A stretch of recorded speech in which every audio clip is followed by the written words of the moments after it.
I'm Robert Hutchings. I'm diplomat in residence here at the Woodrow Wilson School, and it's my great pleasure to introduce Kurt Volker, a friend of long standing. We go back about 2 decades, who has just been nominated by President Bush to become our next ambassador to NATO, so he is extremely well qualified to talk about NATO's prospects, sort of in anticipation of its forthcoming summit in Bucharest, of all places.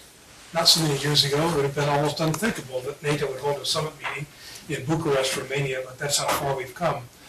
I'll just say a word or two of introduction to the topic before I introduce Kurt Volker. It would be probably too much to say NATO is at a crossroads. NATO has been at a pivotal period for some years already and still faces a number of key issues. We've come out of a low point in 2002, 2003, when there was an enormous division in the alliance over Iraq, almost unprecedented breakdown of transatlantic solidarity on such a fundamental foreign policy issue. We're now not entirely beyond those sets of issues, but I think with the beginning of President Bush's second term, there was a pretty strong commitment on both sides of the Atlantic that we needed to move on, to press ahead with a new agenda and not look backwards to what can no longer be altered, but to look ahead at the challenges that we all face. President Bush made 3 visits to Europe in the first 6 months or so of his presidency. Secretary Condoleezza Rice visited new leaders in Germany, Angela Merkel, in France, Nicolas Sarkozy, have made a conscious effort to strengthen relations.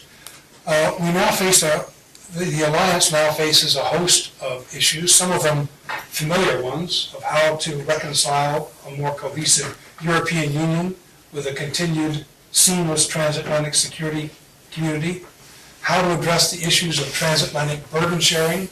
Are Europeans not doing enough? Are they doing about right? You get very different answers to those questions.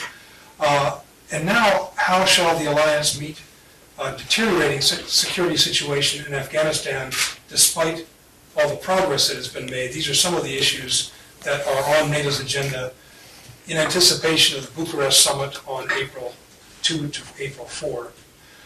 Kurt Volker has had a meteoric rise in the Foreign Service. He has served earlier in his career as a junior officer in Budapest. He was then first secretary of the U.S. mission to NATO.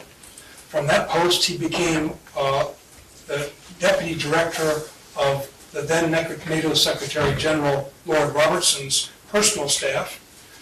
He moved from that position to the National Security Council staff, where he was director and then acting senior director.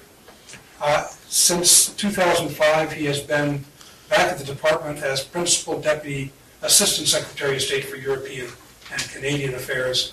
And as I said, he is on his way to NATO if a benevolent Senate will allow that to happen. I should add, too, that he is married to another excellent Foreign Service officer, Karen Volker, so that the NATO team gets 2 for 1. Thanks a lot, Bob. Thanks. Thanks very much. If it's okay, I'll just keep standing up, but I won't use the podium so much. Hope you can see me better here. Maybe I'll get out from behind the table a little bit, too. I appreciate the opportunity to come here and speak, Bob. I really appreciate it. I think Bob said we've worked together in a lot of different capacities. Bob has been chairman of the National Intelligence Council, the NIA for Europe, when I was at the agency as an analyst a long, long time ago. And so we managed to stay in touch over time as well. I thought I would talk about the NATO summit and Afghanistan and things coming up, but I want to start by putting this into a little bit broader context, because it's very easy to get driven down into the weedy details of what we're trying to do today and lose sight of the big picture of what we're really trying to do. So let me start with that. First off, as Bob indicated, I've dealt with NATO issues and U.S.-European issues for about 20 years now, 22 years. And one of the things that I take away from that experience is that we really do form a single transatlantic democratic community. We are countries that believe in democracy, human rights, rule of law, market economies, integration, solving problems through peaceful negotiation and rule of law. It's what we do as countries generally. That's the way we look at ourselves. It's the way we act with each other. In that context, then, we face a lot of challenges in the world that don't fit that mold and that we have to deal with. And we perceive these in much the same way. We are affected by them in much the same way. And we are only really going to be effective dealing with them if we are trying to deal with them together. Because if we as a democratic community are divided, sending different messages, trying different things, it sends a confusing signal in the rest of the world and it doesn't help solve problems. So turning that around from where, as Bob said, where we were with divisions over the war in Iraq and divisions between the U.S. and Europe in 2003, turning that around has been a high priority. And I think we've made some progress, but we have a lot more yet to do. And seeing that we are working with Europe on a global set of challenges has been really a positive outcome in the last 10 years, 15 years or so from the end of the Cold War compared to where we were.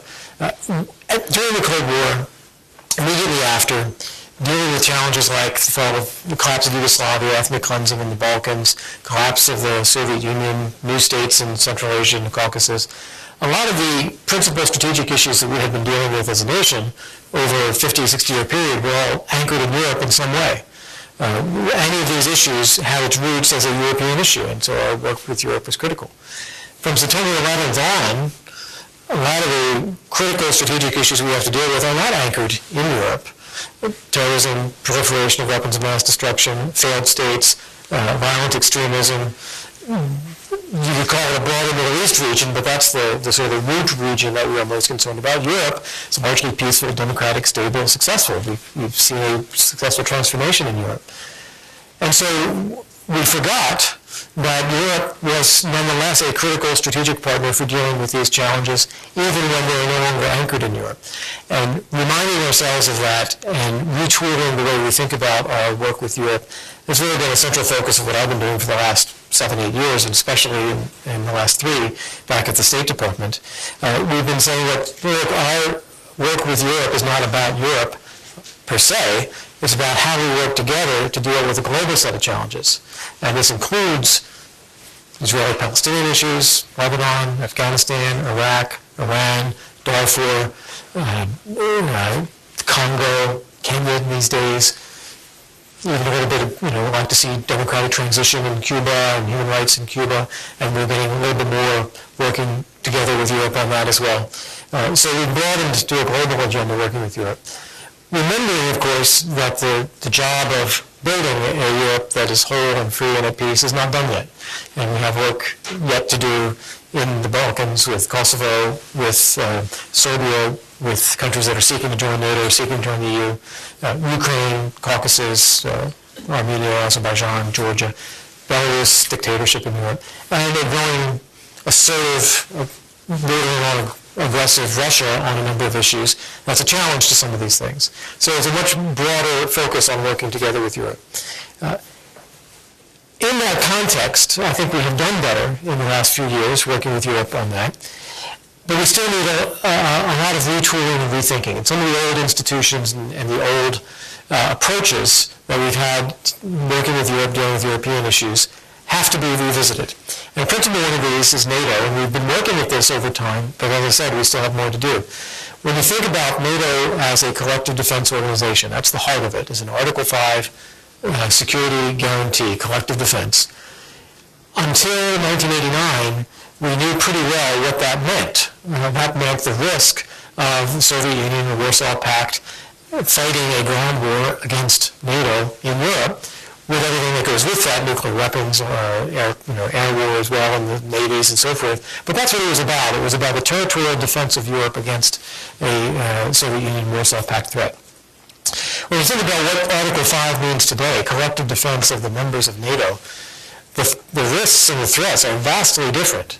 Much more dispersed geographically, much more asymmetric, not things that you deal with in a linear way, in the sense that we've had during the Cold War. We already experienced a little bit of this in the 1990s when NATO got involved in Bosnia and Kosovo to stop the ethnic cleansing.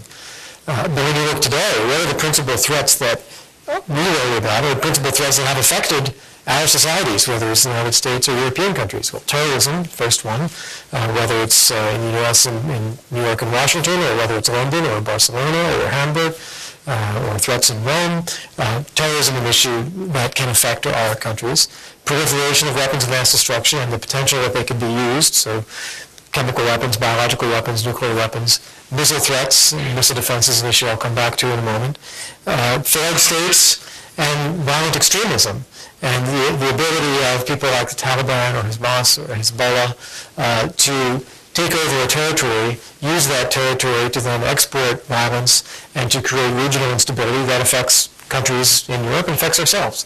So these are the sorts of challenges that we have to deal with. So how does NATO, a military political alliance from the Cold War, adapt to deal with this set of challenges as the principal security threats that we have compared to what we used to deal with?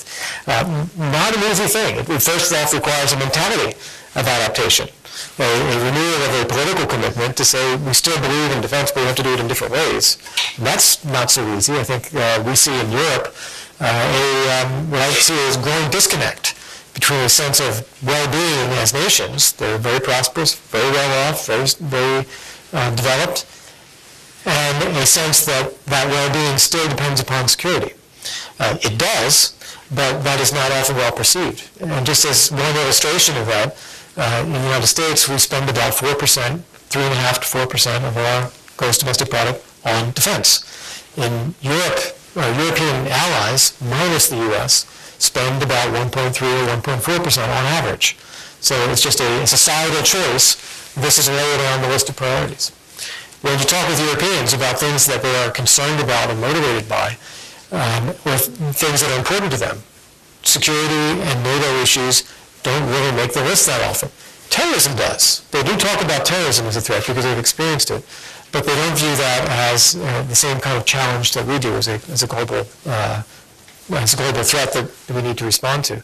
But they also then bring up economic downturn as a principal threat that they worry about, climate change as a principal threat that they worry about, a lot of other issues that are part of the mix. And how do you deal with these?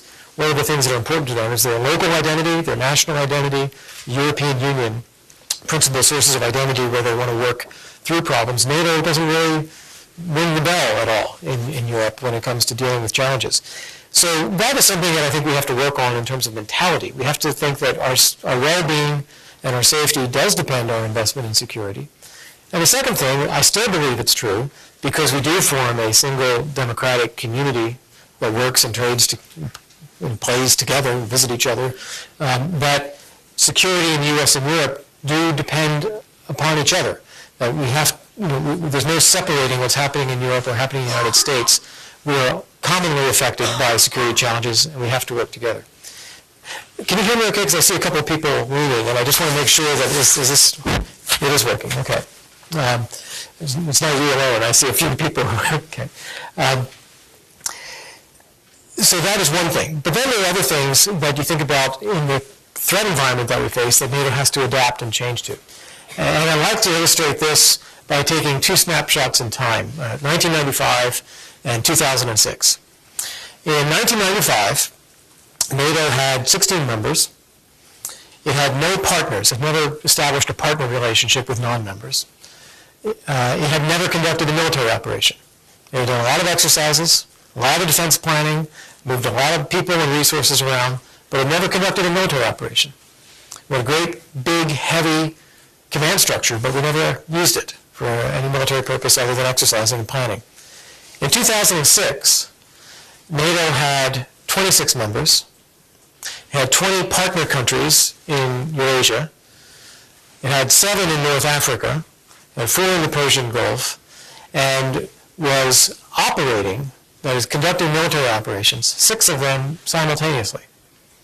And these were in Afghanistan, training senior military and defense officials in Iraq, counterterrorism naval operations in the Mediterranean still going on, delivering humanitarian relief supplies to Pakistan after the earthquake, transporting African Union soldiers from places in Africa, from countries that were contributing troops to Darfur. And then it had the operations in the Balkans that we have had for some time, Kosovo still being a NATO-led operation, Bosnia at that point winding down and turning into an EU-led operation. Later on, NATO also delivered humanitarian and other relief supplies to Louisiana after Hurricane Katrina, because there were countries that wanted to donate goods, and NATO provided some airlift to help deliver them. When you think about that, what does that say about the way NATO is reacting to this new environment? Well, first off, geography is something totally different. We had debates in the mid-'90s and the late '90s about out of area. What's out of area? Should NATO operate out of area or not? And the Balkans was considered out of area. Now we're talking about Afghanistan, Iraq, Mediterranean, Pakistan. There is no real concept of out of area, because it's not NATO's territory that's the defining thing as much as to where the threats and the challenges can come from that define what NATO may have to do. Second is, look at the spectrum of activities that I just went over. There's humanitarian relief, delivering humanitarian relief. There's transporting African Union soldiers. There's traditional style peacekeeping, such as in Kosovo. There's combat operations in Afghanistan, and training of senior officials, senior defense and military officials in Iraq. Vast spectrum of activities that NATO is now doing to address the challenges that we face in different ways. That in turn means that NATO has to be reinvesting, changing the way it invests in defense and security to have the capacity to do these things in the future. When I worked for Lord Robertson, and he was Secretary General of NATO, he came into office saying, there's one thing that I want to talk about, it's capabilities. Capabilities, capabilities, capabilities. That's all he wanted to focus on. And his mantra is that, look, Europe has 2 million men at arms in their militaries, but they can't deploy 40,000 in the field. So there's something wrong here. We've got to change the way we invest in defense. Well, he broke his pick on this. He went after this and after this and after this. Never felt that he got as much commitment to capabilities as needed. I mentioned the defense spending figures. If you ask today, Secretary Gates, this is his biggest problem with Europe, is that the capabilities aren't there. Secretary Rumsfeld, same concerns. Secretary Perry, same concerns. How do we get that investment? But I would say that by having focused on this fairly consistently for a decade or more, there has been improvement in Europe. When people are making decisions in defense ministries in Europe, even with limited resources, they are making decisions in favor of smaller, lighter, deployable, usable forces. That much more so than was the case a decade ago. So when Robertson was complaining about you can't even get 40,000 in the field, we have over 40,000 in Afghanistan alone actually deployed. And when you think about the way militaries work, that means that there's 3 times that number that can deploy, because you have some that have just come out, and you have some that are training to go in. So there's 3 times the number that Robertson was worried about actually capable and ready to go into military deployments. And that's just Afghanistan. And then we also have 17,000 in Kosovo, and we have a few others scattered around doing other things now, a few hundred in Bosnia, a few hundred in Iraq. So even though there's far more that we need, NATO's capabilities have improved over a decade, I would argue. Another thing that is important is that NATO and the U.S. and all our allies, we're learning as we go. One of the things that we've learned is the connection between military activities and civilian activities needs to be a lot tighter.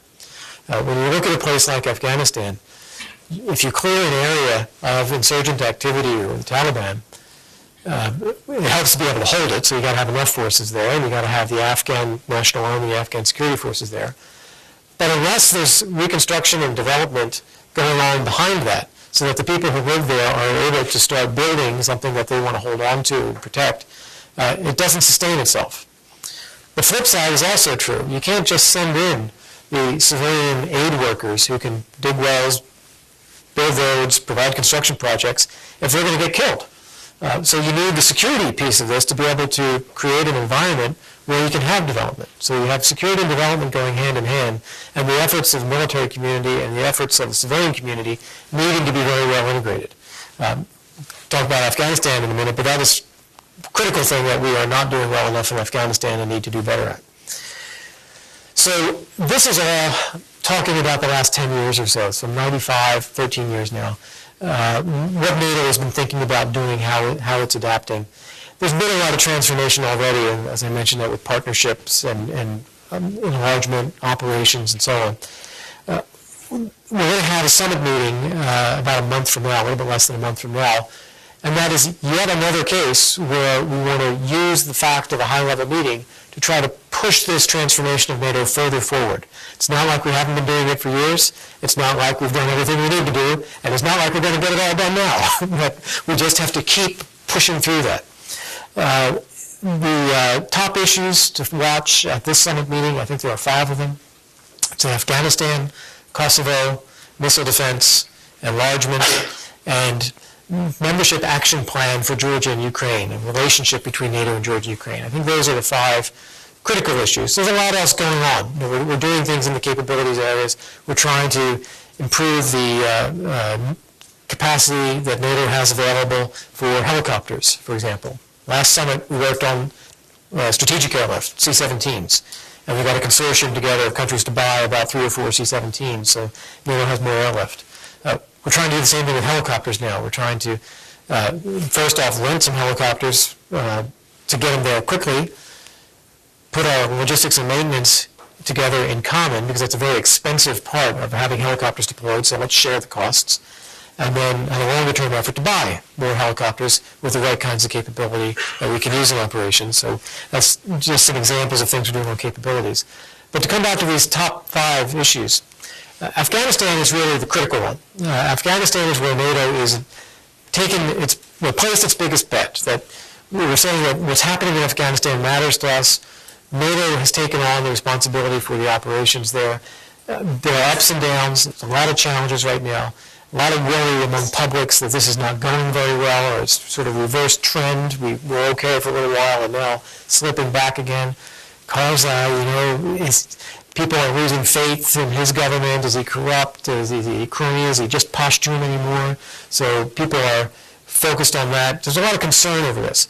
I think what the summit needs to do is reconnect the dots on the storyline of what are we doing in Afghanistan, how is it going, and what are the steps that we need to be taking. We shouldn't be walking away from Afghanistan. What should we be doing to improve the efforts, to refocus the efforts?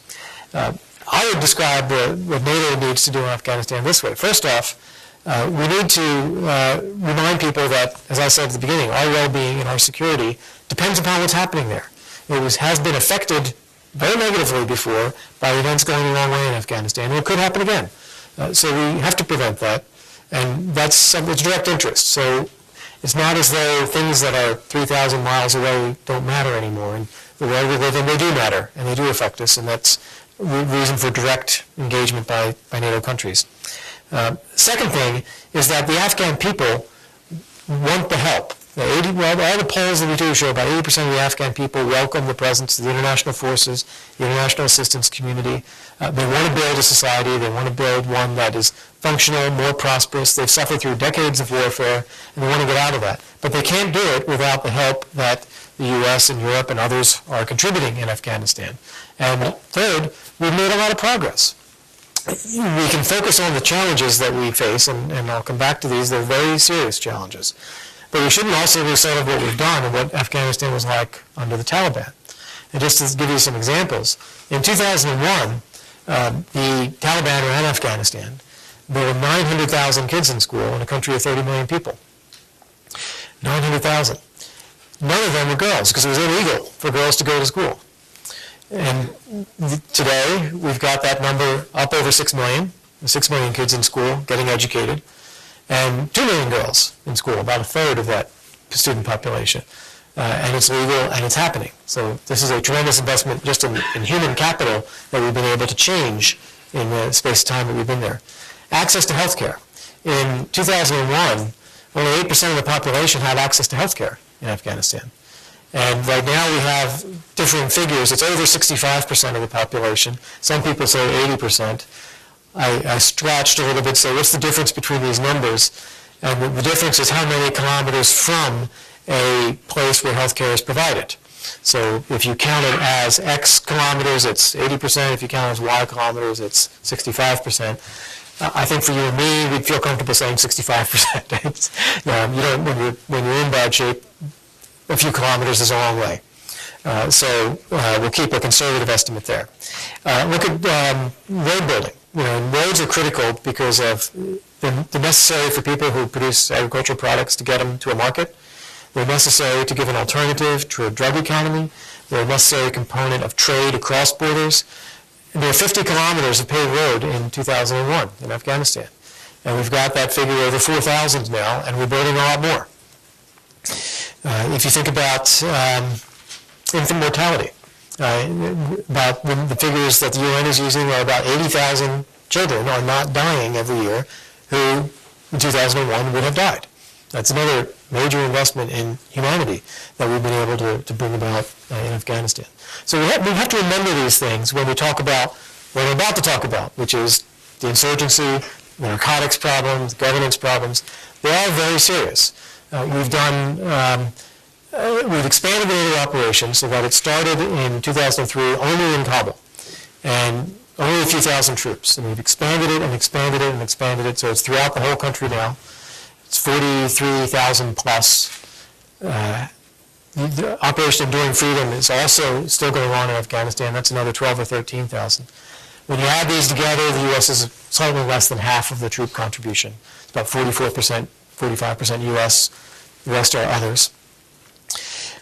In the South, we have a strong insurgency that is Taliban and other extremists. They do control some territory. They've invested massively in poppy production in order to get income.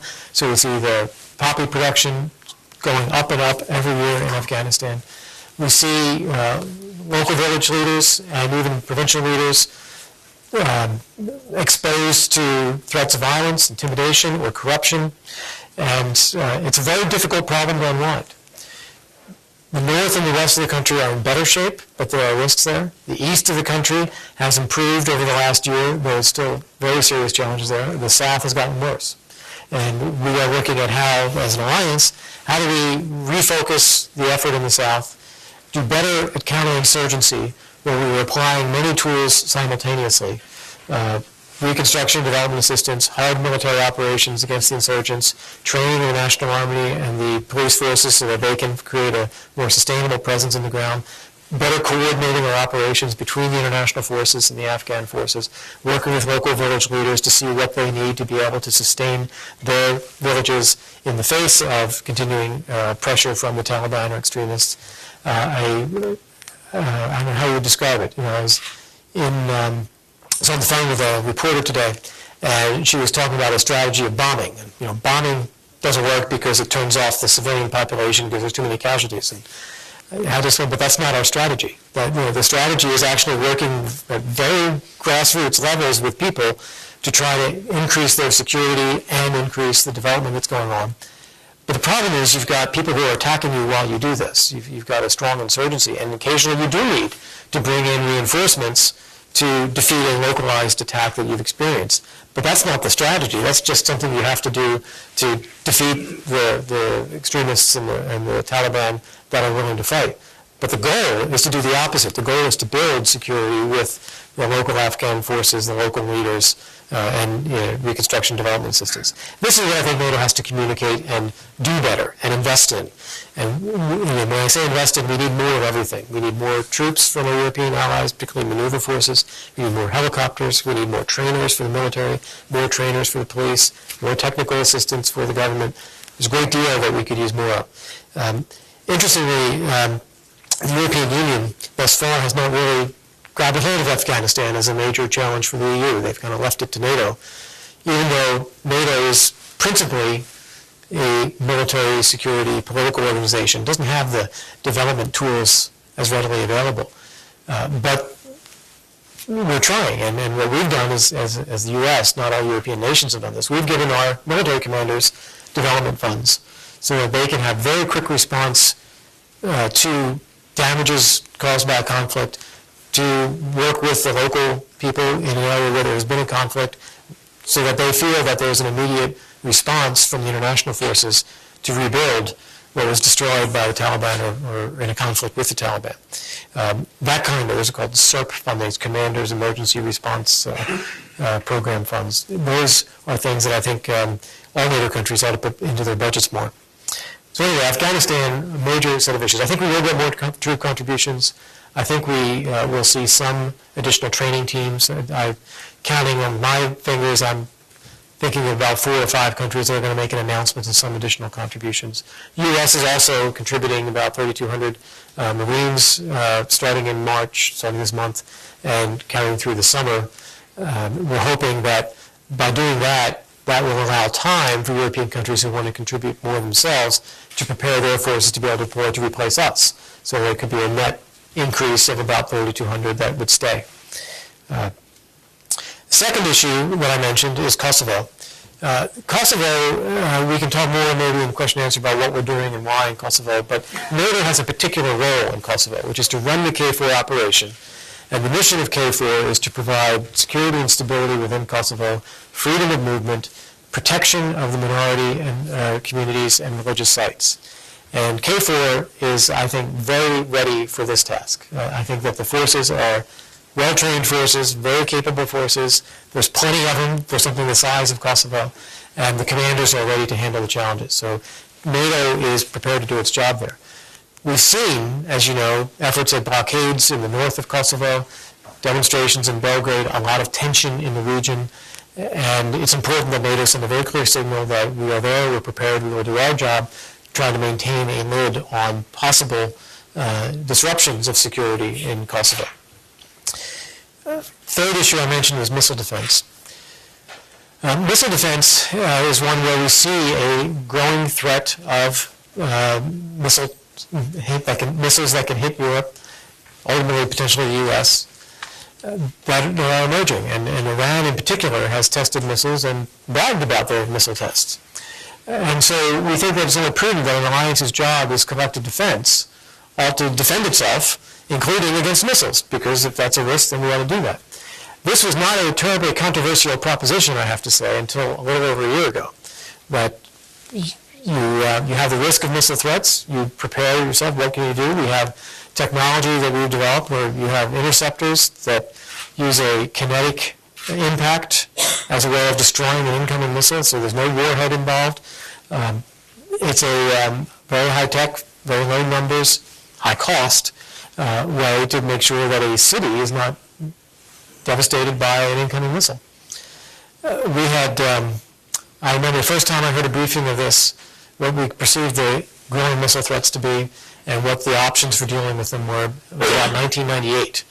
And I was working at our mission to NATO at the time, and an Assistant Secretary of Defense, Frank Miller, came to NATO and briefed on this for all the allies. Then had a meeting with the Russians as well, the Permanent Joint Council is what it was called at the time. Did the same thing with the Russians. And we've been discussing this over a period of about 10 years. And NATO's been doing studies about what are the threats, what is the feasibility in responding to missile threats, what are the options available to NATO. Never taken a decision. Never said we will procure this system or we will deploy this way to counter this threat, although we've been inching toward that as threats have emerged. A year ago in February, President Putin goes to the Munich Security Conference, which is a popular gathering every year. I happened to be there that year, and gave a speech where he just launched into missile defense, so to speak, just the worst thing could ever happen. Used a lot of arguments about, they really sort of struck me anyways, coming right out of the Cold War, being directed against Russia, threatening deployment, leading to an arms race. None of this is part of our thinking. First off, these are not weapons that, if they landed on you, would do a lot of damage. There's no warhead there. There's only 10 of them as interceptors. Their aim is to take out a limited number of missiles that could come from the Middle East, particularly Iran. Russia has thousands of missiles, and we're not aimed at Russia. We're not trying to take out that capability. But they want to play on the fears of an arms race and an angry Russia to divide the U.S. and Europe. And did so successfully, I would say, for probably 6 months. I think after about 6 months, we put ourselves together and re-explained what is this actually about. It's not about Russia. It's not about threatening Russia. It's not a physical way it actually could threaten Russia. And we want to work with Russia. If Russia is concerned about what we're doing, come. Come, you can have people here, we can share data, we can connect the systems. You have missile defense systems of your own already. And President Putin, at the G8 summit in Germany that year, said, well, why don't we work, instead of Czech Republic and Poland, we have a radar that we're using in Azerbaijan, why don't we use that? I said, good idea, well, let's go see. So we went to Azerbaijan and we looked at this radar and actually it's a capable radar. It is too close to Iran to be effective as part of the missile defense system by itself to protect against threats coming from Iran. But if you could add that to what we were already thinking about with the Czech Republic, it's actually a plus. So we would like to do that. And let's do this. And then the Russian is, no, we can't do that. Only if you don't put anything. You stop talking to the Poles and the Czechs. And then we can talk about Azerbaijan.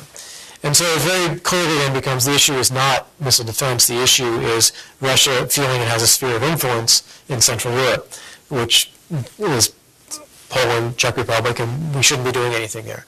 Well, that's an issue that I think we can't bend on because these are sovereign, independent countries that have a right to talk and think about their own security, and we need to stand up for that right. But we nonetheless should keep offering to work with Russia on missile defense, and we will continue to do that. I think we just announced today that Secretary Rice, Secretary Gates are going to be going to Moscow next week for another round of talks with their counterparts on precisely these sort of questions, missile defense, non-proliferation, counterterrorism. So that was the third issue at the summit. Two others, enlargement and Georgia and Ukraine. On enlargement, I think I would just say the gradual enlargement of NATO, I think has really been one of the most successful and important things we've done in the last 10 or 15, 20 years. You have 100 million people who now live in stable, prosperous, democratic societies that are secure and are now contributing to security beyond themselves in ways that were just simply not the case before. And before 1989, they still had communist systems. So it had been a tremendous evolution in Europe, and their membership in NATO has been both better for them and also made NATO stronger and better as well. We're at a new cusp of this. We have 3 countries that have been in the membership action plan since 1999 and 2000 in the case of Croatia. And they have worked hard at reforming their political systems, reforming their economies, reforming their militaries. They're not perfect. They have a ways to go, but they have put themselves on the right trajectory. And they are contributing. Each one of those 3 countries has troops in Afghanistan, for example. And General Craddock, the SACU, who was testifying in the Senate yesterday, pointed out that their contributions of those 3 countries are greater in Afghanistan than 5 of their existing allies. And when you count the non-allies who are contributing in Afghanistan, there's 14 partner countries there. Albania, Croatia, and Macedonia rank up as numbers 3, 4, and 5. That's taking into account countries like Australia that are doing a lot. So they are contributing on security. So we feel very good about the steps forward on enlargement, both on experience, on their contributions and their readiness, and also because what it'll do in the Balkans region. Because we need to get the Balkans out of the 90s, out of the downward spiral brought on by ethnic nationalism, and into the 21st century with modern countries, modern economies, modern institutions of countries that can work together. And particularly when you think of an independent Kosovo, strengthening the contributions of democratic societies and of security in the Balkan region is an important step to take. So that is the enlargement piece. There is one issue that is of great concern, which is the disagreement between Greece and Macedonia over the name of Macedonia. I'll come back and address how we're tackling that in the question and answer as well. And the last one to bring up is Georgia and Ukraine. Here again, we have 2 countries whose leadership have decided to ask to be included in NATO's membership action plan. They want to reform their countries, their democracies, their militaries. They want to work closely with NATO. They want to be seen as part of this community. It's not membership, but it's membership action plan. And for those of you who study this, the membership action plan we created in 1999 as an alternative to membership. It was an instead of, because we had 9 countries who wanted to join NATO, including Albania and Macedonia and Czech Republic, Slovakia, Romania, Bulgaria, the Baltic states. And we were not ready in 1999 to offer them membership. So we said no. But we didn't just say no. We said, look, we're not ready now, but let's help you. You need to progress further in your reforms. So we'll offer a helping hand. We'll create this membership action plan. We'll focus on the areas where we think you need to work hardest on your reforms to present the strongest candidacy possible to be considered to be a member of NATO. And we'll come back to this. But in the meantime, let's work on this plan. Well, that's what Ukraine and Georgia are now asking for. And our view is that, well, then we should do that. that they're already in an intensified dialogue with NATO about membership issues. They want to go further. We should help them. We should say yes. That is not a consensus view in NATO right now. There are people who worry that they're not far enough along already, people who worry about Russia, people who worry about what are the limits of NATO, people who have now equated membership action plan with membership, even though they're in their origins and in their practice very different things. So we have a little work to do diplomatically in discussing this within NATO. The most important thing, from our perspective, is that if they're asking for our help, the answer can't be no. The answer can't be, oh, sorry, you're on the other side of the line. That would be a mistake. So we have to find a way to make sure that the answer is positive. Ideally, as positive as saying, yes, you are now welcome to join the membership action plan. But if it's not at the Bucharest summit, it really has to be then a question of timing, not direction. The direction has to be toward helping them build stronger societies in their own neighborhood. And my belief is that democratic societies that have security, that have market economies, that are integrating with others, are good neighbors. They're good for themselves, they're good for the neighborhood, they're good for us, they're good for Russia even. I will bring up two more topics in just a couple sentences and then stop talking and hear some of your comments. One of them is Russia. We've seen a disappointing trend in Russia away from democracy toward greater political centralization, toward greater economic centralization, use of energy as a political tool, putting pressure on neighbors like Georgia, Moldova, Latvia, Estonia, taking on issues like pulling out of the CFE treaty, saying it's not going to implement the CFE treaty anymore, opposing missile defense, starting up risks of real instability with respect to Kosovo, where they're not themselves engaged, but politically giving fuel to extremists who can exploit that. So a lot of things that concern us about Russia. We don't want to be mesmerized by this. I think we have to stay focused on what is important on its own merits and important to our society that we have to work on. So I gave you the agenda of what NATO is going to be working on, and we need to take sensible decisions on that and not be redirected by a conflict with Russia or Russia opposing us in various places.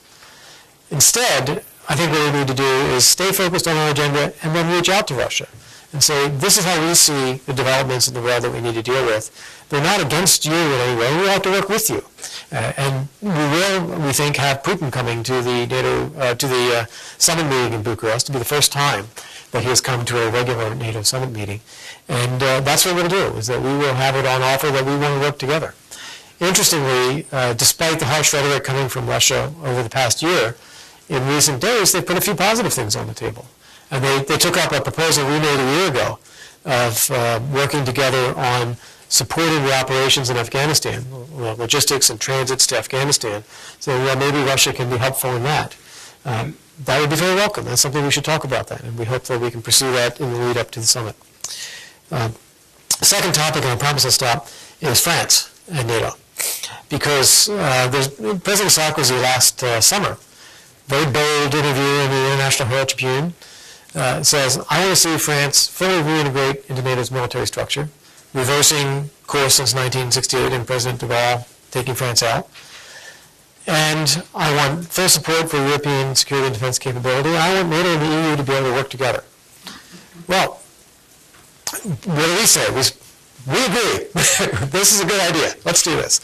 We haven't had a lot of specifics on this yet. So we don't quite know what this means in practice. And the French have not been putting the specifics out there. But the principle is right. We want to see a Europe that has defense capabilities. They ought to be available to support NATO operations when we're acting together in NATO. They ought to be available to support the EU if the EU will take on an operation that we don't want to do. And there shouldn't be any structural divergence between these, where past efforts to create a European security and defense policy have often focused on separateness. And I think if France is actually fully integrated in NATO, the impetus behind that separateness tends to go away. And we should just focus on how do we do this? How do we have a NATO with the France fully in it, and how do we have NATO fully supportive of the SDP? There are a couple of political hurdles we have to deal with along the way. Turkey and Cyprus, and the fact that Turkey is a member of NATO and Cyprus is a member of the EU, and that means getting the two organizations together is very hard. But that's something worth working through and trying to figure out how do we do this. But the bigger picture of a more cohesive NATO, EU, France, NATO, US effort at working together on security challenges by whatever means, through NATO if we're doing it with the U.S. as well, or the EU on its own. That's a worthy direction to take on. I think that'll be something we'll be working on for the next few years. So with that, a long presentation, apologize for that, but I want to walk through where we are. I'd be delighted to hear some of your comments and address any questions you might have. Sir, back. Kurt, isn't the threat to peace, world peace, from Russia and Iran far more significant than any of the other 5 objectives that you mentioned? I wouldn't say from Russia at the moment. I don't think Russia is a threat to world peace at the moment. I think what Russia is doing is building its strength, it's feeling like it was down in the 90s, and we're going to be a great country, we're going to be a strong country, marshaling the money that can come out of being an energy provider, putting it into the military, putting it into the government. But there are other things you can look at with Russia than just that. There is a growing middle class, there's greater wealth in the society than there was before, there is a market economy apart from the strategic assets that the government has grabbed a hold of. I wouldn't look at Russia as a threat to world peace in that sense. Iran is a greater threat. Iran is probably the biggest threat that we've got right now. The only way in which NATO is addressing this right now is missile defense and trying to protect European territories, U.S. territories, from the potential Iranian missiles. Other areas in which Iran is a threat, we're dealing with in other ways. And there are, the politics of this are that the EU3, as they call themselves, France, Germany, and the UK, formed some time ago a negotiating process with Iran, trying to get Iran to stand down from enriching uranium and pursuing a nuclear program outside the IAEA. We, at the time, 2002, 2003, 2004, didn't think very much of this EU negotiating process, and we ended up arguing with each other rather than getting anything done with Iran. So we stopped. And we said, okay, let's have the U.S. and the EU3 actually coordinate together. What do you think we need to be asking of Iran, and how do we form a more coordinated international approach to them to try to get them to change what they're doing?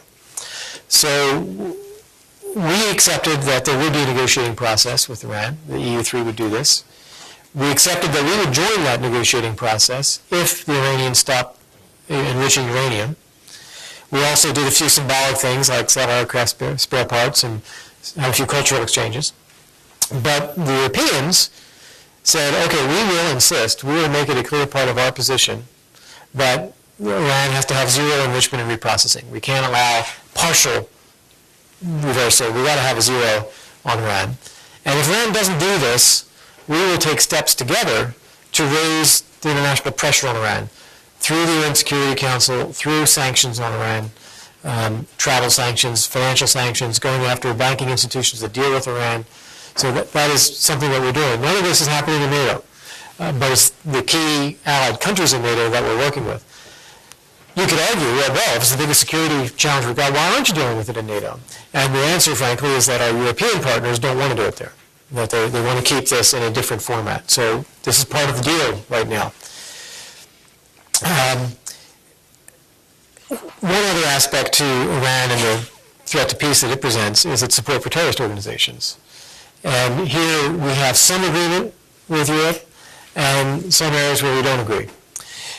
But in terms of the Hamas and working on the Israeli-Palestinian issues, we are largely in agreement now that we support a negotiating process between President Abbas and the Israelis. We support a two-state solution. We think the prospects for this, as bad as they are better than they've been.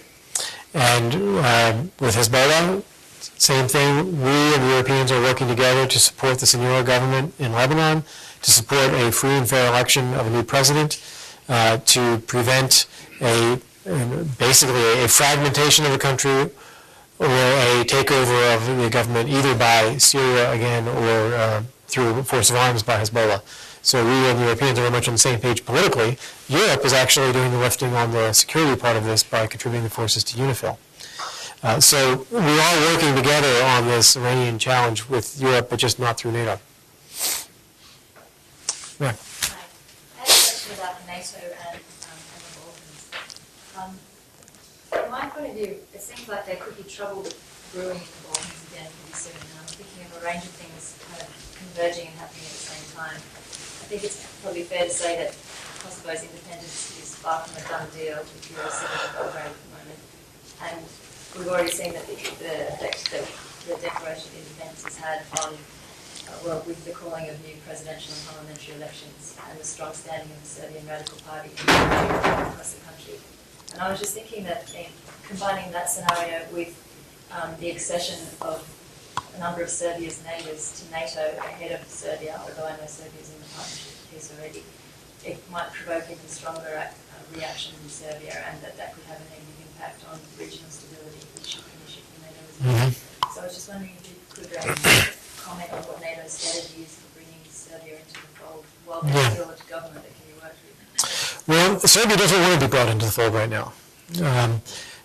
Serbia, I think, is very angry, very upset, very disappointed. Understatement.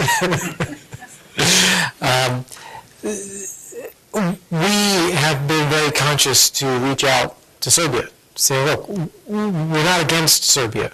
We want to see you succeed as a country. We want to see you as part of the EU. We'd love to see you as part of NATO. We want to see you as a democratic institutions, the economy, and all that. The choices for Serbia are not Serbia outside of everything and with Kosovo, or Serbia without Kosovo joining the rest of the world. It is Serbia being outside of everything without Kosovo, or Serbia becoming a modern country without Kosovo. Those are the choices. And I don't think the Serbs are ready to focus or face these choices yet. They're pretty much, we would say they're in denial. And what they're working on instead is ways to disrupt what's happening in Kosovo through some forms of political or de facto partition. But the fact is, Kosovo has not been part of Serbia since 1999, except on paper. But after NATO forced a Serbian withdrawal of security forces from Kosovo in 1999 after the ethnic cleansing, and the UN came in and established an administration in Kosovo, and NATO stayed there with peacekeeping forces and maintained security in Kosovo. And Kosovo formed its own local government under that. This has been functioning as not a part of Serbia for the last 9 years. And the only way to go, I mean, you can't put it back, because the Albanian population of Kosovo would take up arms and force the hand. You can't sustain the status quo, because we would then become occupiers of a population in Kosovo that doesn't want us. So the only way forward is to go back to the UN and say, you need a political way ahead here. You know, we're all here on the ground, we're all doing our part, but this isn't going to last. So the UN points an envoy, Matatasari, to go meet with everybody, talk to them, see whether there's any Venn diagram out there where things intersect. And there isn't. So that means you're faced with hard choices. And, well, what do you actually do if the vast majority of the Kosovars say independence, all Serbs say never, and the international community says we can't be occupiers. So these things don't intersect. So his recommendation was the best way forward, the greatest chance for stability and long-term peace in the Balkans is a supervised independence of Kosovo that is supervised by the international community and maintains security presence while we develop Kosovo institutions that can become mature. So that's what we're doing. We're implementing Adesai's plan. And so far, it has gone better than I think most people expected. Certainly better than I expected. It has been calm in Kosovo for the last week. The challenges to the UN authority in Kosovo on the borders have diminished. UN is back in negotiations with the former members of the Kosovo Police Service who are ethnic Serbs who want to come back to work. It's great, you can come back to work. We are protecting the religious institutions. The Serbs in the south of the Uba River, are looking at how they can get re-engaged in society. That's very positive. North of the Uba River, Mitrovica is a tougher challenge, and that's where I think Belgrade is putting its energies to try to create de facto separation. And I think NATO's job, the international community's job, is to maintain peace, security, development, and not rise to every bait, because that would just play into an exacerbation of tension in the region. We can let some things go. We just have to stay focused on the big things. And I think we are gradually doing that. Meanwhile, we've had 26 countries recognize Kosovo thus far, another 6 or 7 expected in the next week.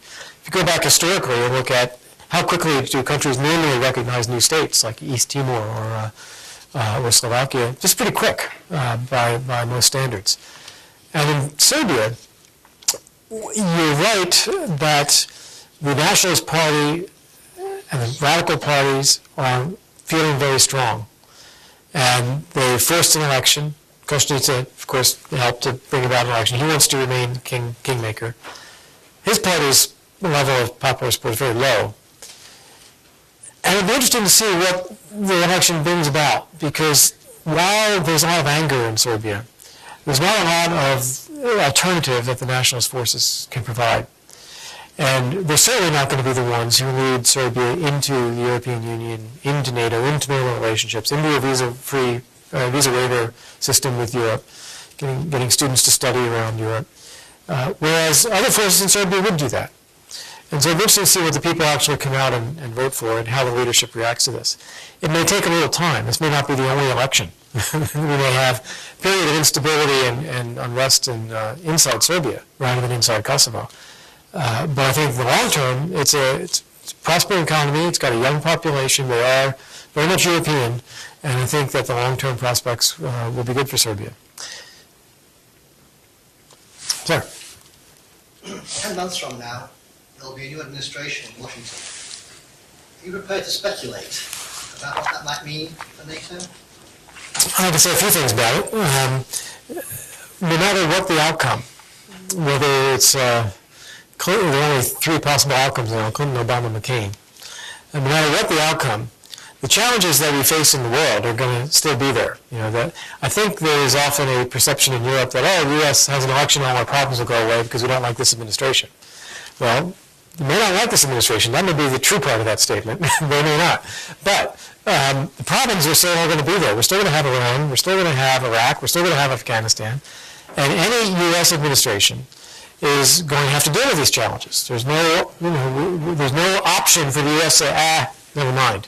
And any U.S. administration forced to deal with these challenges is going to be turning to our European allies and partners and saying, help us do this. We need your help. We need to do this together.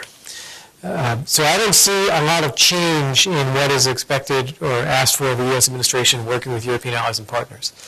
The only thing I could think of that could change, that would be significant, is refreshing public opinion in Europe.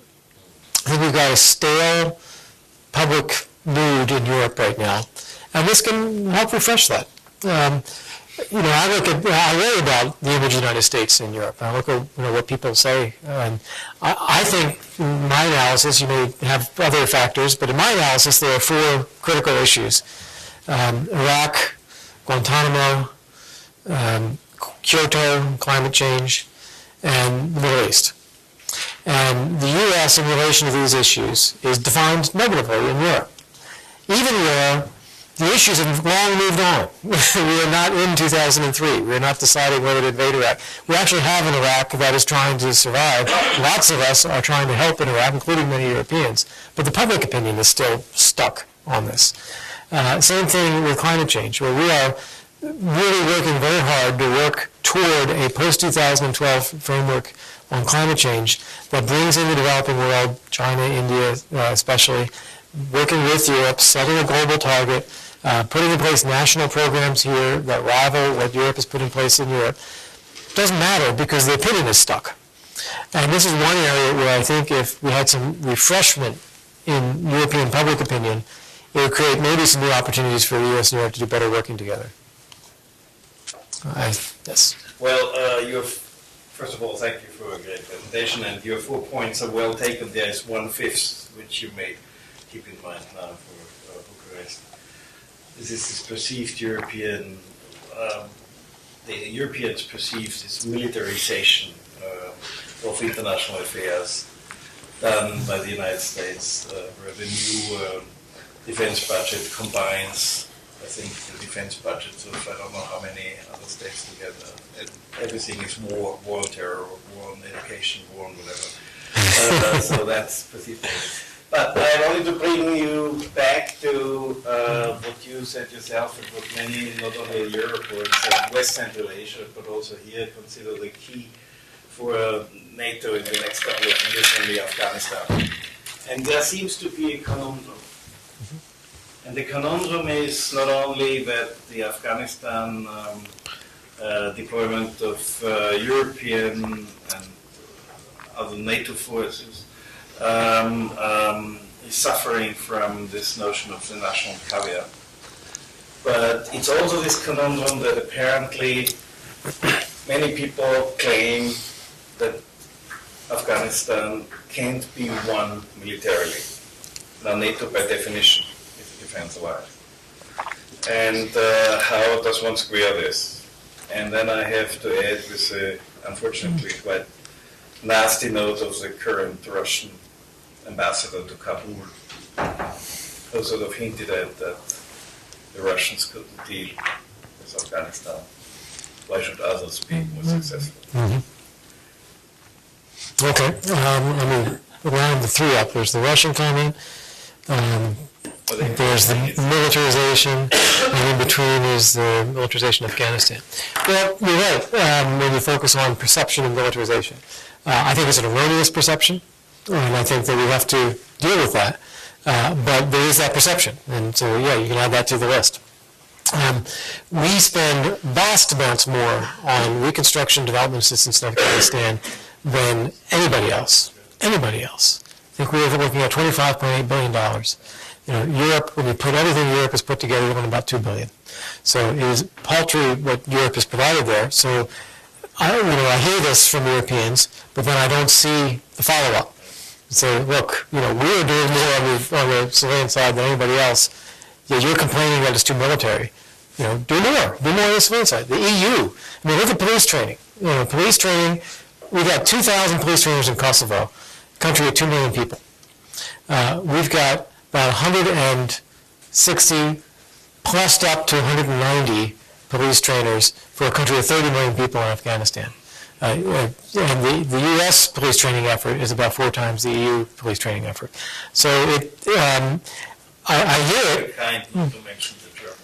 Well, the Germans have a lead in policing, so in a way you could turn around and say, well, within Europe, Germany's doing more than anybody because nobody else is doing anything. But it's still not much. So when you look at, and when you look what I was talking about too, what did I say? Is that we need a closer coordination of the civilian and the military effort. They go hand in hand. You got to have security, but you got to have the development and reconstruction. We're investing heavily in both. So I accept your point that there is a perception to the contrary, but I think the perception is wildly wrong. It's just, and in fact, the thing I would welcome the most is Europe to contribute more on the civilian side as well. Just a second, there's a couple more points I want to come to. On the issue of caveats, which you raised, I will talk about that. I do think that's a very dangerous problem for NATO. Here we have an alliance based on consensus. Collective defense, we all agree together, we take something on. And we've agreed on the mission in Afghanistan. We've agreed, in fact, that it's an Article 5 mission. And then we have nations putting political limitations on the use of their forces. Say, some will do certain things, but we won't do other things. And then you have a division within NATO, where you have countries like Canada and the Netherlands, Denmark, all very angry at countries like Germany, like Italy, like Spain, that have put limitations on what their forces will do. This is very dangerous for NATO, to have that kind of a lack of political solidarity among the allies behind an operation that we all agree on. The other thing that's dangerous is it puts extraordinary pressure on the commander in the field, because he has to juggle the limitations of the forces that are assigned to him and figure out, how do I do my job with these limitations? And because of the nature of the limitations, it means that he needs more forces than he otherwise would. Because if he can't ask someone in the West or the North to come help over here, he's got to go get somebody else to come in, to come to the South. So it actually increases the overall level of forces needed. So it makes his job harder. I think that's a dangerous thing. It's not something that's solvable today. There's a lot of domestic politics in Europe that have frozen this issue. And just you're talking about perceptions of the U.S. in Europe also have helped to freeze this issue. But I hope in the next couple of years we unfreeze it, because it's a very dangerous problem.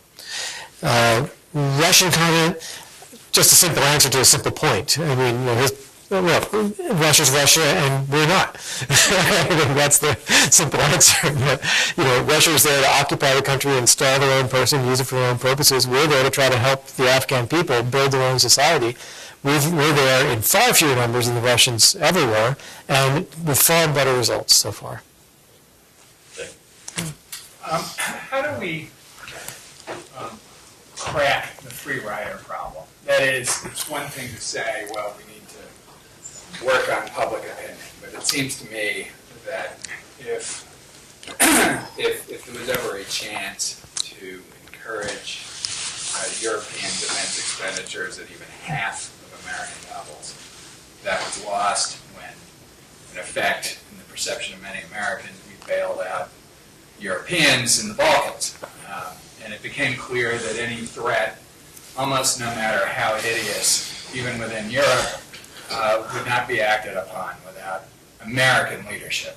And how do we change that dynamic? People are very fond of saying, in the case of Iraq, well, the government there is dependent and won't possibly entertain the reforms necessary or the effort necessary to get its own house in order, as long as we are there to prop them up. Why isn't conceptually the same thing true of European dependence on American military expenditures? How do we break that free rider question?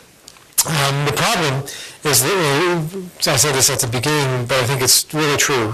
European publics don't perceive there to be the security threat that we perceive, and therefore we're not willing to spend any money on it. If Americans want to spend it, go ahead, spend it if you want. We don't think it's necessary. Now, I think that's wrong, but that is a perception. One thing that struck me is that the bombers who were arrested in Barcelona a month ago, who were trying to scatter across Europe and blow up bus and subway systems, all had some connection to the Pakistan-Afghan border area. They were trained there or from there, and they got support and equipment from there. And they were in Barcelona, they were launching their plot, and we happen to have good intelligence. So European countries, frankly, not us. We derivatively, European countries had good intelligence. Knew about the plot, broke it up, arrested some of these guys, few of them just went to ground at that point. And then we did public opinion surveys in Spain about, what do you think about contributions to the effort in Afghanistan? Falling. People are not drawing the connection between here's what the people in Afghanistan or Pakistan, who are the violent extremists, are trying to do, and yet not relating that to, well, then shouldn't we be dealing with that problem? So it may take a cataclysmic event. It may take a very serious attack of some kind in Europe to cause people to say, no, we must now deal with this. But right now, I don't see much changing. Bob's got his hand up, but he's had his up a long time. We're talking about the need for coordination between military operations and civilian development. And just to follow up on what you were saying before about the perception of the lack of redevelopment going on in Afghanistan. I recall, just I think less than 2 months ago, the reshifting of huge amounts of money, I thought it was $12 billion, from redevelopment funding to military operations. So the question is where is the balance? And, as just one example, I remember back in 2002 to 2003, the need was expressed for a major highway going north-south throughout Afghanistan as being crucial to the redevelopment of the country.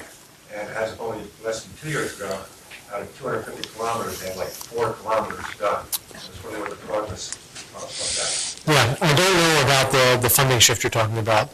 I know the military operations cost more. Militaries are expensive. And so when you do a dollar-for-dollar comparison, the military always looks very high because it's so expensive. On the civilian side, we put in a lot. Again, I think the figure is $25.8 billion. That's the number that sticks in my head from the last paper I saw. Over 7 years where we put in for Afghanistan on the civilian side. On the road building,